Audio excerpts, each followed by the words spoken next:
Bismillahirrahmanirrahim. Assalamualaikum warahmatullahi wabarakatuh.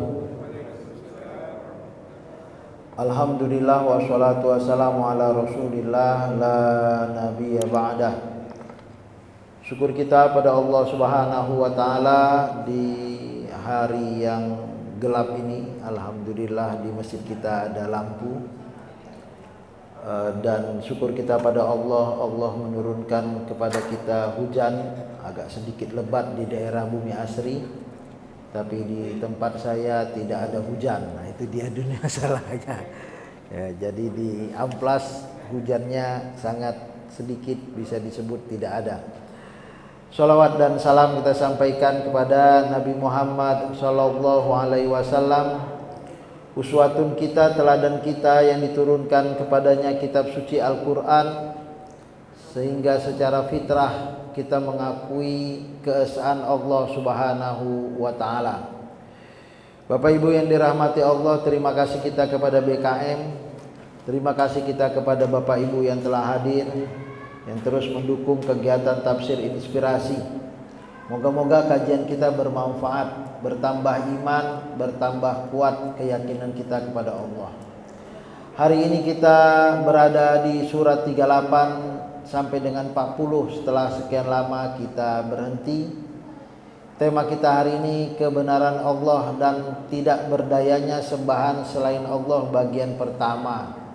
Kesimpulan yang bisa kita dapat, Allah Tuhan Maha mengetahui, dan Allah mengangkat kita manusia menjadi khalifah, asisten Allah di bumi. Manusia cerdas berterima kasih kepada Allah. Kita baca firman Allah subhanahu wa ta'ala. Kita mulakan dari ta'awuz. A'udzu billahi minasy syaithanir rajim. Bismillahirrahmanirrahim. Innallaha 'alimu ghaibis samawati wal arda. Innahu 'alimun bidzatish sudur. Huwallazi ja'alakum khalaifa fil arda. Faman kafara fa'alaihi kufruh. Wala yazidul kafirina kufruhum 'inda rabbihim illa maqta. Wala yazidul kafirina kufruhum illa khasara. Qul ara'aytum syuraka'akumul ladzina tad'una min dunillah aruni madza khalaqu minal ardh am lahum syirkun fis samawati am atainahum kitaban fahum ala bayyinatin min bal ya'idul zalimuna ba'duhum ba'dan illa ghurura. Shadaqallahul azim.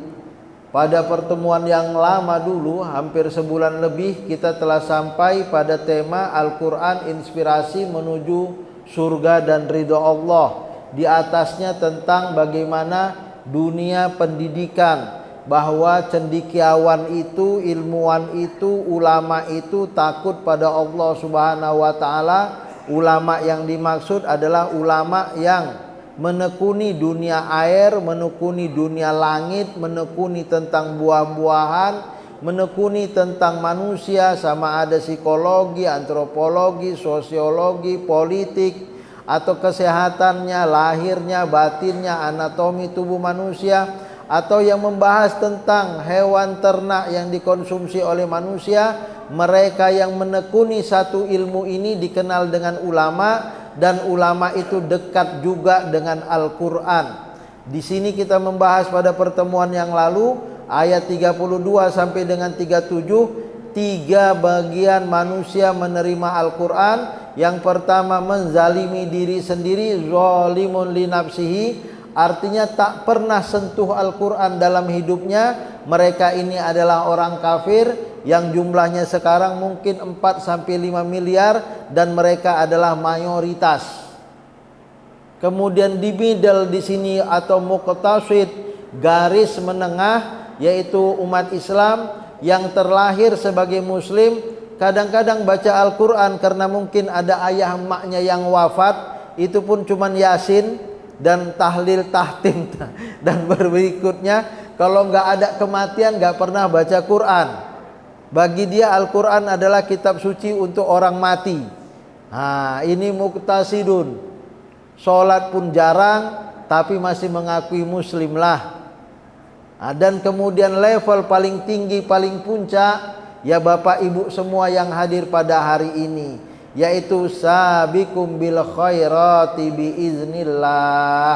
Mereka adalah orang yang mencintai Al-Quran, membacanya, menghafalnya, mengamalkannya, dan mereka gemar berbuat baik. Mereka ini adalah istofaina, manusia pilihan. Jadi level tertinggi, namanya juga tak banyak. Ya beginilah jumlahnya. Yang namanya puncak itu pasti tak banyak. Orang naik gunung mungkin ada 1000 orang. Di bawah sudah kumpul 600-700 orang. Capek kali kurasa naik gunung tuh. 700 orang nggak mau naik, cukup di bawah saja. Sudah kulihatnya gunung tuh kayak gitu juga nya di atas. Ada orang yang naik di tengah sudah mulai ngos-ngosan. Jumlahnya boleh jadi 250, yang di bawah tadi 700, yang di tengah ini 250, yang sampai ke puncak 50 orang. Inilah dia manusia top of the top, pilihan Allah Subhanahu wa taala, dan kita menjadi manusia pilihan itu berkat izin Allah. Dan keuntungannya apa sih keuntungan kita yang dekat dengan Al-Quran ini? Disebutkan oleh Allah adalah jannatu adni yadkhulunaha. Mereka masuk surga. Jadi disebutkan Allah zalika huwal fadlul kabir. Menjadi generasi Qurani, mencintai Al-Quran itu adalah karunia terbesar dalam hidup ini.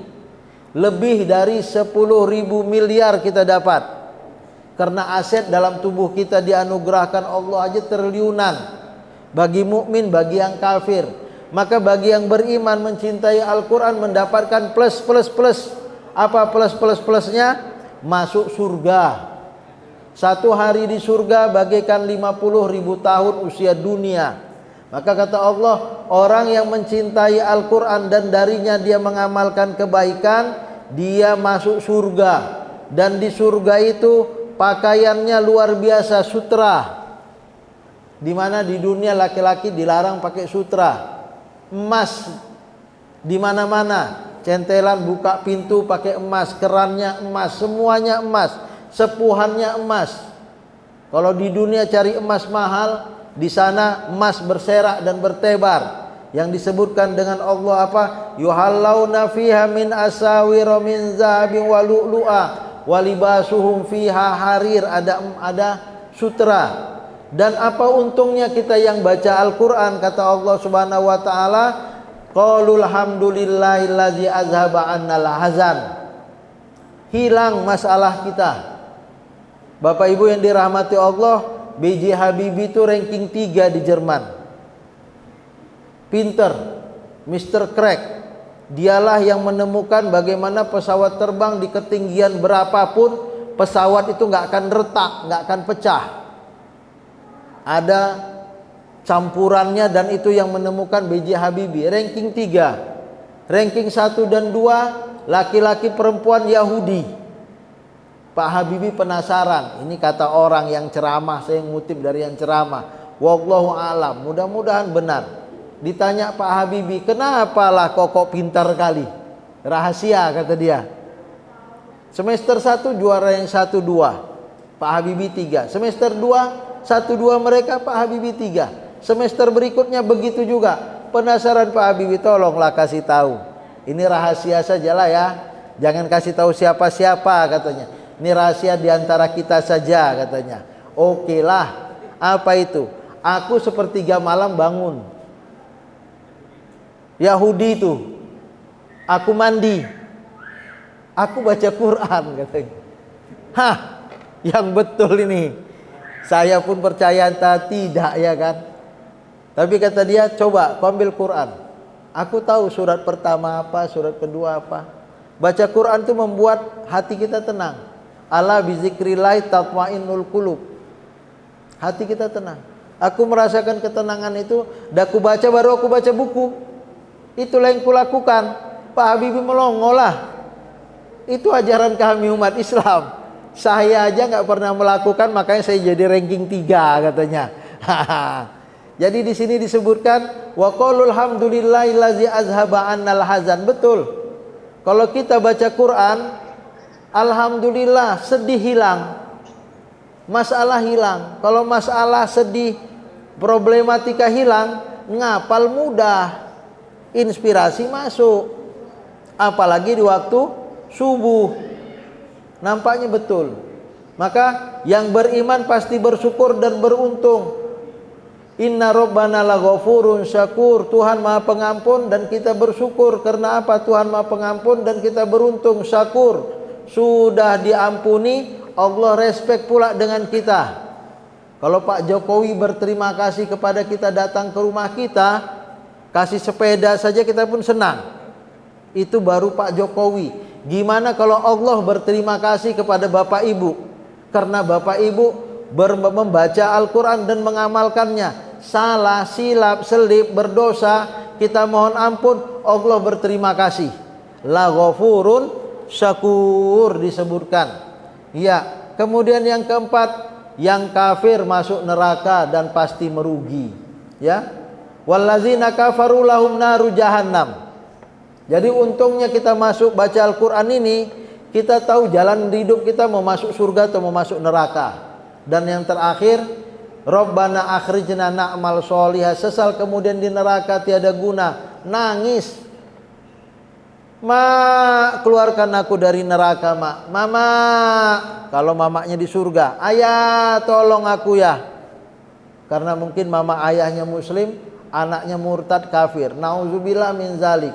Keluar, minta keluar dari neraka. Akhrijna na'mal sholihah. Ya Allah, keluarkan aku dari neraka.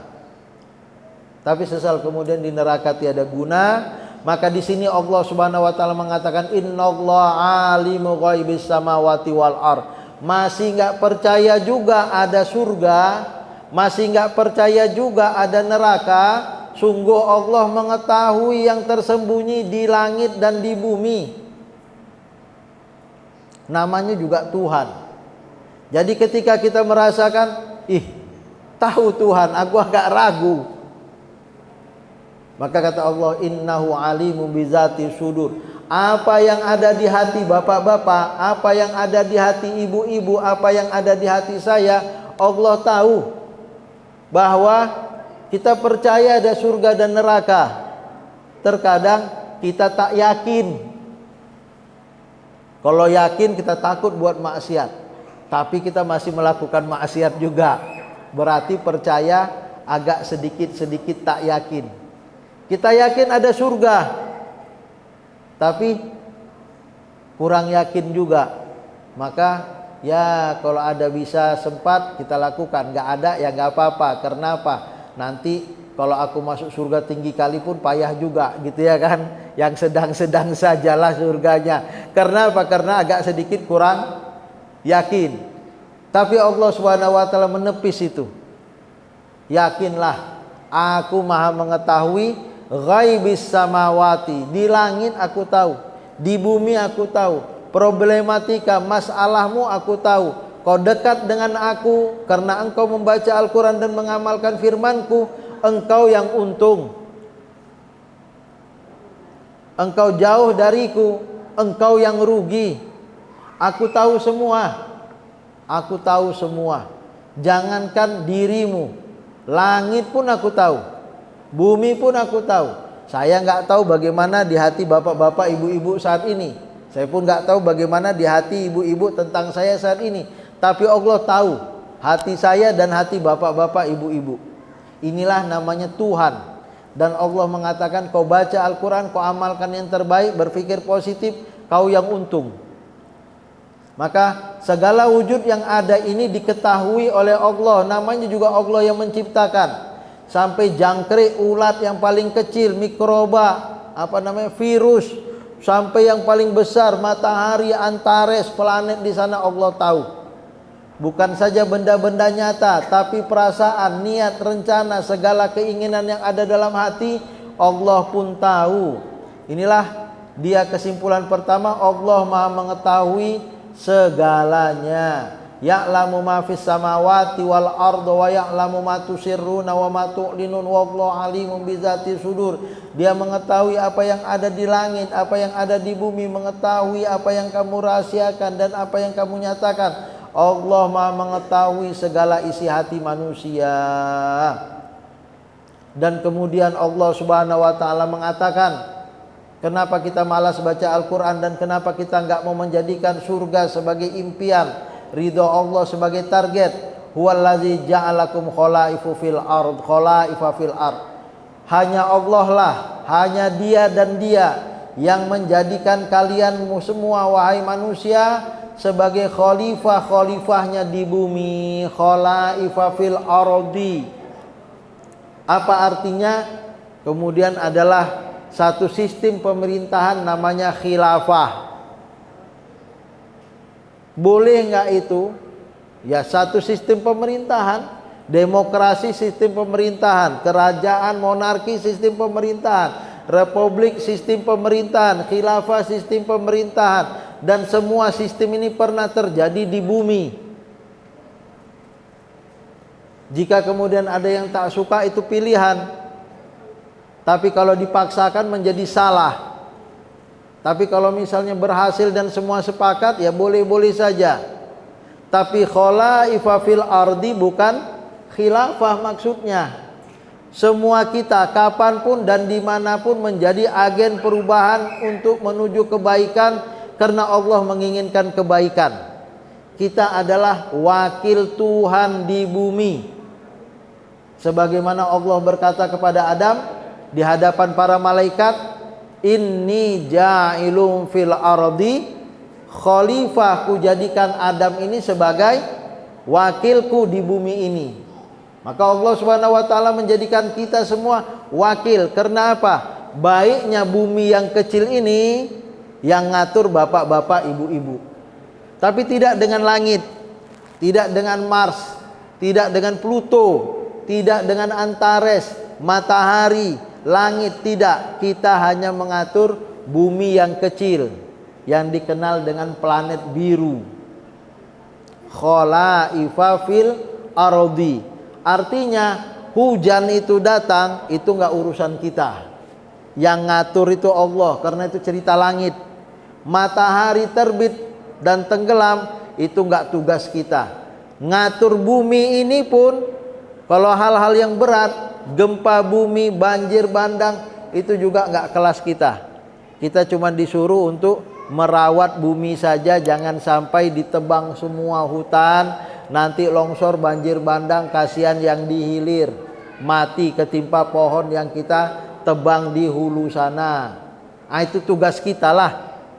Jadi artinya apa? Kalau kita berilmu, dekat dengan Al-Quran, menebarkan kebaikan, dan kita yakin bahwa Allah adalah Tuhan yang mengetahui yang gaib, maka kita menjadi wakil Allah, penyelamat bumi, bukan menjadi perusak.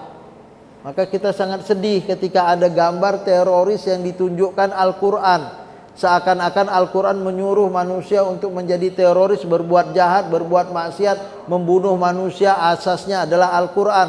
Tidak bapak, tidak ibu. Al-Quran disebutkan top of the topnya, sabikum bil khairati biiznillah. Orang generasi Quran itu bersegera untuk berbuat baik dengan izin Allah. Kita adalah generasi penyelamat, bukan perusak. Maka khalaifa fil ardi, sama ada khilafah, kalau betul-betul diinginkan, maka dia adalah penyelamat, bukan perusak. Atau dalam pengertian yang lebih umum, kita menjadi wakil Allah di sini adalah penyelamat bumi, bukan perusak. Maka kata Allah, barang siapa yang menjadi perusak, dia bukan menjadi khalifah, bukan menjadi wakil Allah. Faman kafara fa alaihi kufru. Barang siapa yang kafir, gak mau beriman, gak mau menjadi agen perubahan yang baik atas nama Allah, maka akibat kekafirannya akan menimpa dirinya sendiri. Fa'alaihi kufruhu. Seperti tadi, yang tak mau baca Quran yang rugi dirinya sendiri. Yang gak mau paham Al-Quran yang rugi dirinya sendiri. Zalimun li nafsih. Yang tak mau mengamalkan Al-Quran yang rugi dirinya sendiri. Fa'alaihi kufruhum. Ya wala yazidul kafirina kufrum inda rabbihim illa makta. Kekafiran kaum kafir itu hanya akan menambah kemurkaan di sisi Tuhan mereka. Artinya apa? Orang kafir itu Tuhannya juga Allah. Jadi Bapak Ibu jangan berpikir orang kafir punya Tuhan selain Allah. Tidak. Orang kafir itu Tuhannya Allah. Dan Allah marah kepada orang kafir. Makta. Walaupun sebenarnya yang rugi bukan Allah. Allah kasihan. Ada orang ketangkap masuk penjara. Rugi kita? Enggak ya. Tapi kita kasihan lihat dia. Lebih kasihan lagi lihat istrinya, lihat anaknya. Nah, seperti kita dapat berita hari ini gimana mantan rektor UINSU baru keluar dari penjara, sekarang mau dimasukkan lagi penjara. Dicari ke rumahnya, lari cicing dia ke Jakarta. Nauzubillah min zalik kalau itu terjadi pada diri kita. Kan gak enak gitu ya. Kan gak enak itu. Disuruh datang ke Medan gak mau. Nanti ditangkap pasar lebih gak enak lagi, seperti yang satu ketangkap di mana? Di masjid. Di masjid jihad ketangkap, masuk penjara juga, kan gak enak. Pusbangnis, kepala pusat bisnisnya ketangkap habis sholat zuhur. Yang kasihan siapa? Yang kasihan diri dia. Tapi kita pun gak enak hati. Inilah kata Allah, wala yazidul kafirina kufrum inda rabbihim ila makta. Tuhan, aduh, kau ini dah kusuruh buat baik, kau juga buat jahat. Kusuruh beriman, kau kafir. Sekarang kau menderita. Aku gimana lah mau ku bilang, kau hambaku, tapi di dunia ini mentiku kali. Masuk penjara, masuk neraka, hilang premannya. Wala yazidul kafirina kufrum illa khosaro. Orang kafir tidak bertambah dari kekafirannya kecuali kerugian. Artinya apa? Allah menyuruh yang beriman untuk jadi baik, yang kafir untuk beriman untuk jadi baik juga. Ada banyak penolakan di dunia ini, masjid dibangun. Kita mendengar di pusat kota London. Pusat kota London bagaikan di mana? Di Aston, di dekat kantor wali kota itulah. Ada kawasan lama, itu gedung berapa lantai? 13 lantai, dibeli oleh pengusaha muslim dan mau dijadikan masjid. Ditolak Bapak. Apa jadinya kalau di tengah kota London ada masjid megah 13 lantai yang dulunya tempat maksiat jadi masjid? Padahal kata pemiliknya yang muslim ini, aku hanya membangun masjid 3 lantai saja. Lantai 1, lantai 2, lantai 3. Lantai atas tetap pusat bisnis. Tapi suasananya sudah Islam lah. Ditolak.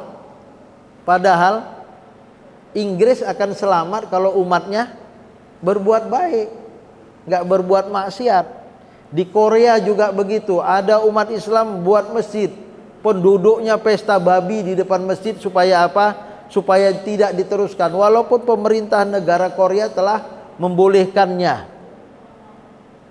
Padahal dunia rugi kalau nggak ada masjid. Nah gitu. Dan seharusnya generasi muslim Indonesia ini dekatkan ke masjid biar tidak ada begal. Kenapa ada begal? Masyarakat pemuda kita ini jauh dari masjid. Yang ke masjid ya sudah tua kayak saya inilah, kayak bapak-bapak ini ya kan. Mana ada generasi mudanya mau mendengar. Kalaupun ada anak-anak kita, aduh ya malas sekali saya dengar pengajian. Padahal ini menyelamatkan. Maka kata Allah, kamu jauh dari Al-Quran, kamu kafir, yang rugi kamu. Wala yazidul kafirina kufruhum illa khosaro. Ya, kekafiran dan tidak bersyukur itu hanya akan merugikan mereka sendiri. Mereka kehilangan harga diri, menimbulkan kebencian dalam pandangan Allah. Allah murka, maghdub, dan mereka benar-benar telah menghancurkan diri mereka sendiri. Maka pelajaran kedua, Allah akan mengangkat kita menjadi manusia seutuhnya sebagai khalifah, asisten Allah di bumi dalam kebaikan. Inilah mukmin. Bagaimana lihat, unta itu bisa dibimbing oleh manusia. Badannya besar, tapi bisa kita bimbing. Tapi berbeda dengan ular yang kecil. Ulasaknya subhanallah, nggak bisa kita atur itu. Ya kan? Unta bisa kita bimbing. Artinya apa? Ini bukan kehebatan manusia. Ini kehebatan Allah Subhanahu wa taala menundukkan unta yang besar untuk dibawa manusia atau sapi kemarin di tempat kita ini. Tapi membuat ular yang kecil payah kali kita atur. Namanya juga ular. Berbisa matok kita bisa mati. Artinya walaupun kita wakil Allah, tetap saja yang ngatur alam ini adalah sang pemilik. Kita ngekor aja. Unta boleh dimakan, ular tak boleh dimakan, ya tak usahlah makan ular. Masih banyak unta di muka bumi ini. Inilah namanya wakil. Jadi jangan sampai wakil melebihi sang pemilik wakil. Terkadang lebih maju lagi wakilnya daripada ketuanya. Ini salah lah. Lebih hebat lagi manusia daripada Tuhannya. Janganlah. Kalau sudah posisinya wakil ya kita hormati. Inilah dia manusia dengan Tuhan. Terakhir, kul aro'aitum syuraka'akumul ladzina tad'una min dunillah. Katakanlah wahai Nabi Muhammad, katakanlah wahai umat Islam, katakanlah bapak-bapak, ibu-ibu, terangkanlah oleh kalian tentang sekutu-sekutu kalian yang kalian seru selain Allah. Bapak ibu yang dirahmati Allah, Allah telah menjelaskan jalan mudah masuk surga, jalan mudah mendapatkan ridho Allah, baca Al-Quran. Ada manusia cari yang sulit, nyembah selain Allah. Pada masa Nabi Muhammad menyembah Hubal, patung terbesar di situ, di samping Latta, Uzza. Apa alasan menyembah berhala, patung besar itu? Karena aturan mainnya nggak jelas. Suka-suka kita. Seperti Umar bin Khattab punya patung dari roti. Lapar boleh dimakan Tuhannya. Itu dia ya kan. Ini karena apa? Karena patungnya suka-suka kita. Mana mungkin Tuhan kayak gitu. Atau seperti zaman Nabi Ibrahim, patungnya dihancurkan, tinggal patung yang besar. Patung melawan patung, kalah patung yang kecil berhadapan dengan patung yang besar. Kata rakyatnya, kau Ibrahim pakai otak lah. Mana mungkin patung yang besar ini merusak patung yang kecil ini. Kau lihat tuh kampaknya ada di situ. Kau ini yang punya otak itu aku atau kalian? Udah tahu patung ini tak punya otak, tak bisa memberi manfaat mudarat, kok kalian sembah pula? Nah, inilah kata Allah kembali kepada Nabi Muhammad pada masyarakat Arab jahiliyah. Maka apa kata Allah? Patung itu gak bisa menyelamatkan kalian. Maka disebutkan dengan musyrik. Musyrik itu apa? Dia tahu sembahan dia adalah Allah, tapi perantaranya patung. Kalau kafir gak percaya kepada Allah. Jadi ada kaum kafir Quraisy, kaum musyrik Quraisy. Nabi Muhammad berhadapan dengan dua ini. Kafir ini bisa jadi identik dengan ateis. Walaupun dalam hati orang ateis ada Tuhan, namanya disebut kafaro, dia tutup. Sementara musyrik dia tahu ada Allah, tapi mintanya kepada berhala. Ada Latta, Uzza, Hubal, patung-patung itu.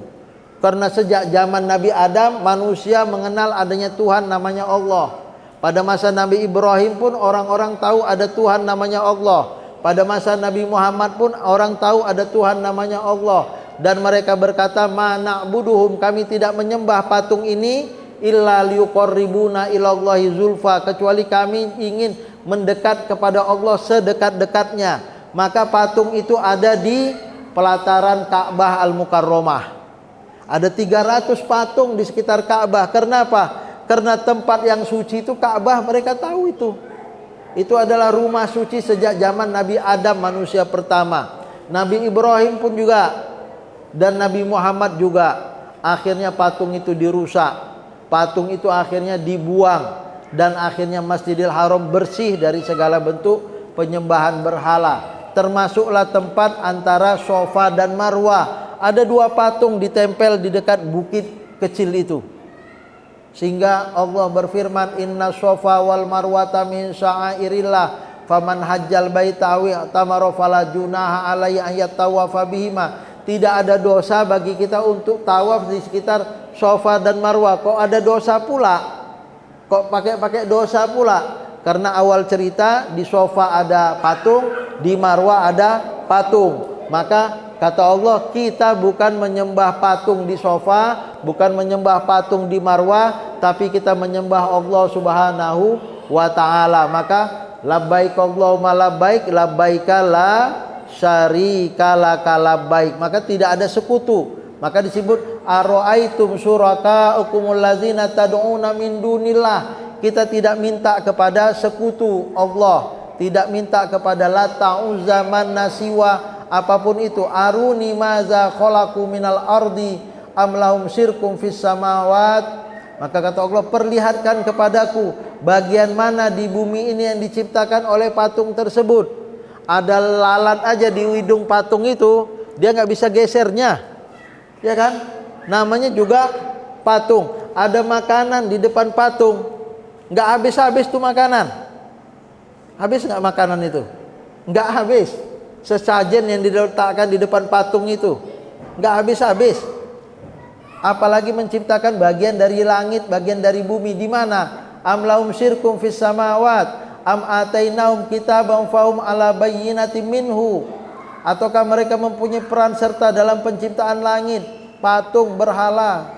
Sekutu Allah tak punya bagian atau andil di dalamnya. Ataukah kami memberi kitab kepada mereka sehingga mereka mendapat keterangan-keterangan yang jelas darinya?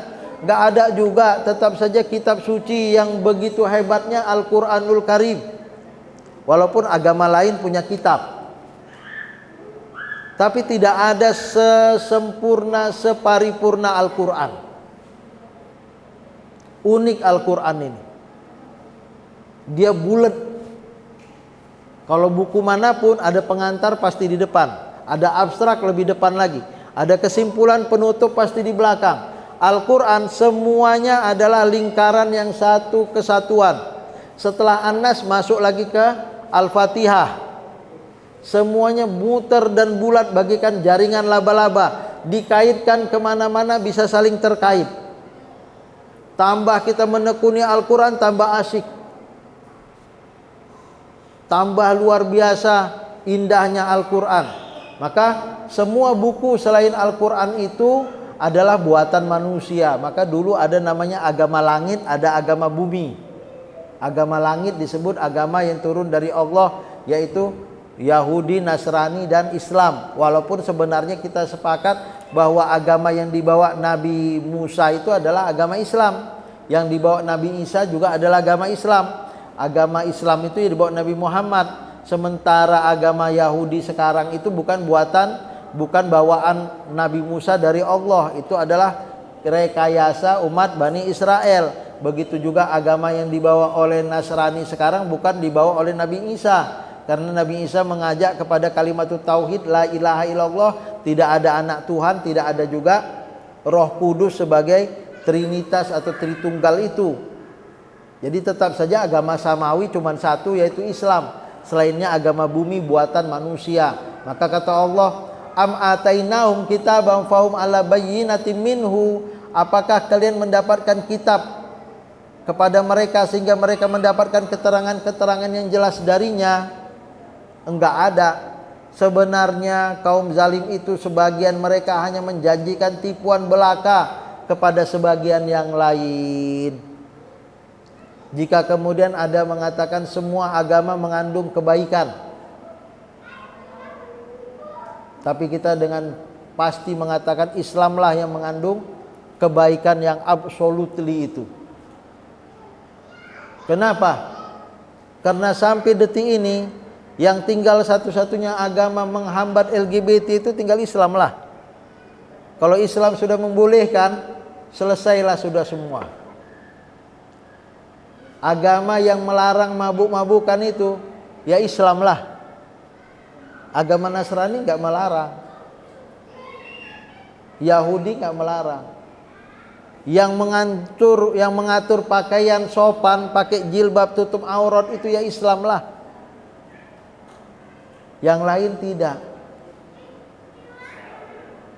Jadi kalau dibilang semua agama sama, saya rasa tidaklah. Semua agama menganjur kebaikan, saya rasa tidak juga lah. Apa kebaikan dari minum arak?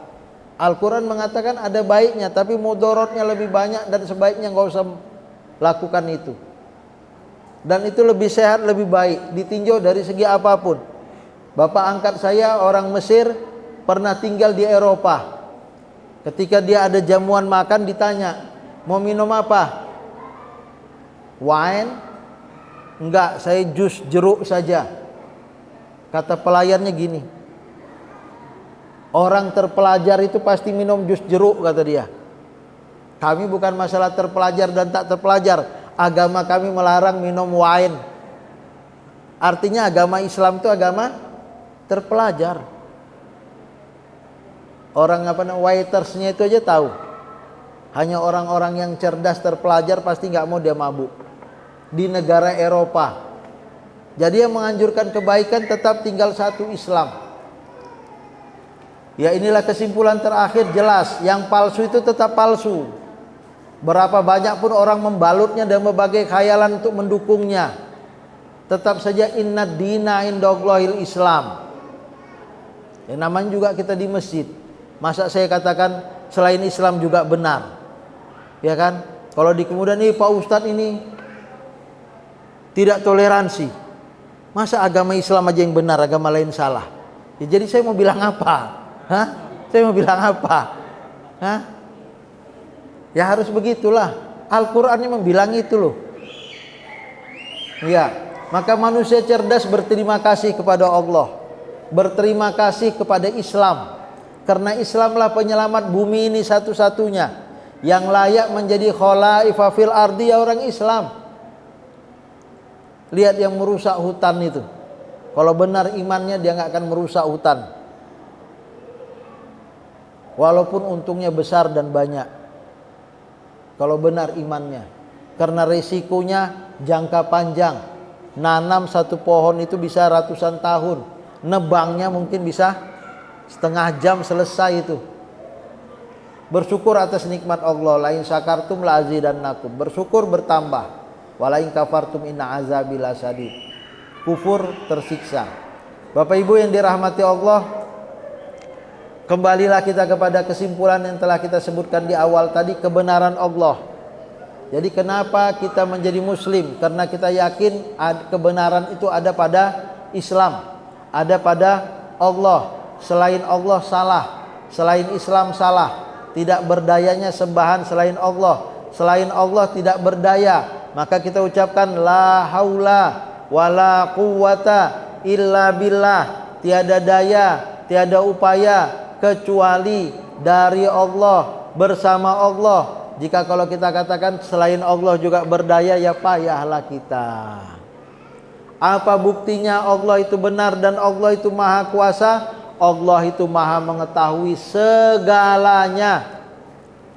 Alimu ghaibis samawati wal ar, wallahu alimun bizati sudur. Yang kedua apa? Apa bukti Allah itu ada? Dia mengangkat kita menjadi khalifah. Benarlah, Allah tak mengangkat hewan jadi khalifah. Walaupun bapak ada gajah lebih besar dari bapak-bapak. Kalau besar-besaran badan, lebih bagus gajah jadi wakil Allah di bumi ini. Tapi enggak dikasihnya kita. Kalau cerdik-cerdiknya, mungkin si kancil pencuri timun yang lebih cerdik dari kita. Tapi enggak juga, dikasihnya ke kita lah. Dan Allah Maha Kuasa memberi khalifah kepada kita. Dan yang terakhir, manusia cerdas tahu berterima kasih. Berterima kasih kepada Allah, berterima kasih kepada Islam. Karena apa? Kekafiran itu melahirkan kerugian, kekafiran itu melahirkan murka dari Allah Subhanahu wa ta'ala. Ini yang bisa kita sampaikan. Berapa menit lagi? Ini mati pula ininya. Berapa menit lagi sholat isya kita? Kalau masih ada waktu bisa kita diskusi tanya jawab.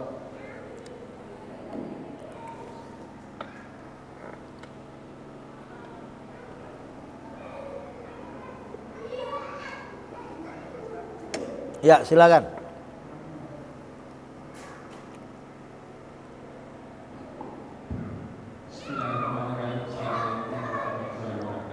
Waalaikumsalam. Makasih Pak Ustaz atas penjelasannya yang udah rindu rupanya kita mendengar suara Pak Ustaz untuk menyampaikan tausiahnya terkait tafsir itu jelas. Ini apa namanya yang Pak Ustaz jelaskan pada malam ini kan terkait dengan membaca. Kalau kita lihat sekarang Pak Ustaz, saya mau ingin tahu lagi. Itu kan orang ada yang membaca Al-Quran, dia tidak membaca tafsirnya, ada yang hafal Al-Quran, dia tidak tahu terjemahannya, ada yang hafal Al-Quran dan dia tahu terjemahannya. Pertanyaan saya, apakah ini nantinya atau bagaimana cara berpikirnya? Ini ada levelnya, level ini lebih tinggi, yang paling tinggi yang tahu, hafal dan tahu artinya. Bagaimana kira-kira Pak?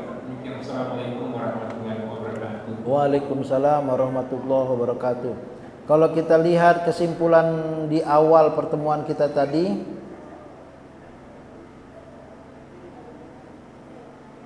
bahwa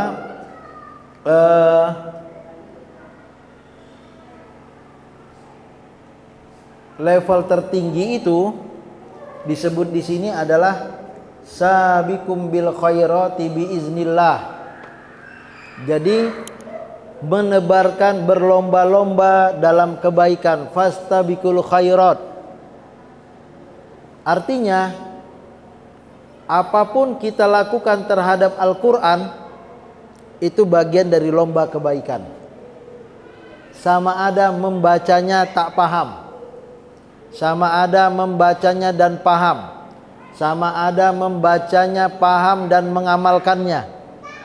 Semua tiap level itu adalah bagian dari berlomba-lomba dalam kebaikan.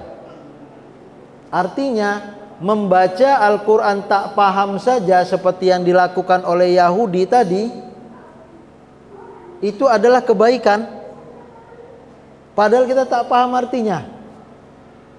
Uniknya bacaan Al-Quran itu berbeda dengan Taurat dan Injil. Walaupun ada Taurat bahasa Arab, Injil bahasa Arab, mau dicobakan pakai tajwid membacanya, tapi tetap nggak dapat loh. Kan Taurat, Injil bahasa Arab, saya punya Injil bahasa Arab. Ada orang mencoba membaca Injil bahasa Arab ini pakai tajwid, gitu ya kan? Tetap aja nggak enak. Nah, ini level terendah ya, membaca tidak paham saja bagian dari kebaikan itu. Walaupun itu dibaca oleh orang Yahudi seperti tadi dapat ranking 1, ranking 2, dapat syafaat dia. Bisa enggak itu? Berlaku enggak itu? Untuk tabarukan. Baca Al-Quran walaupun tak paham agar otakku cerdas. Jadi. Yang kedua kita menemukan dia baca terjemahannya dan dia amalkan. Seperti namanya si George. Ini anak muda Yahudi. Apapun masalahmu, buka ini, kata Pak Ibrahim yang muslim. Yang dibukanya Al-Quran, si Yahudi ini tak tahu. 10 tahun, apapun masalah, buka Al-Quran solusi. Apa masalah, buka Al-Quran dapat solusi. Buka acak, halaman manapun. Dibaca oleh Pak Ibrahim, diterjemahkan. Maksud dari ayat ini, maksud dari buku ini menerangkan begini, begini, begini. Jadi permasalahanmu, jawabannya adalah ini. Dia mengatakan saya amalkan dan saya dapat hidayah dari itu. Rupanya setelah 10 tahun Pak Ibrahim itu wafat. Dia mengatakan, ini buku apa? Apa masalahku? Al-Quran solusinya. Kata kawannya yang muslim dari Tunisia ketika dia sudah kuliah, dia mendapatkan itu sejak SMP. Inilah Al-Quran. Artinya orang kafir pun mengamalkan Al-Quran, dia mendapatkan solusi. Walaupun kafir, maka disebutkan dengan hudan linnas, petunjuk bagi manusia, bukan saja yang beriman. Tapi sedihnya kalau orang beriman nggak jadikan Al-Quran sebagai petunjuk.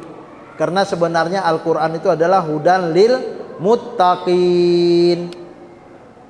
Jadi 3 level itu, yang level yang sabiqun bil khairat, yang menurut kita bisa kita bagi lagi. Sekedar baca saja, itu pun baik. Baca dan paham, itu juga baik. Baca dan paham serta amal, itu adalah yang terbaik. Tetapi di setiap level ini bagian dari kebaikan, kebaikan, dan kebaikan. Maka kata Allah apa? Kau baca 1 huruf Al-Quran, maka kebaikannya berapa? 10.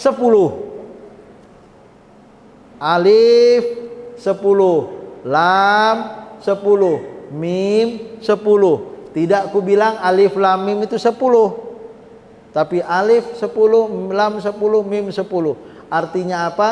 Membaca Al-Quran bagaimanapun kondisinya, masih mengeja pun, ngajar Iqra pun, karena targetnya Al-Quran, tetap dapat pahala. Ini masih Iqra, belum Quran. Iqra-nya pun dapat pahala, karena nggak akan mungkin kita baca Al-Quran sebelum proses bisa baca Iqra.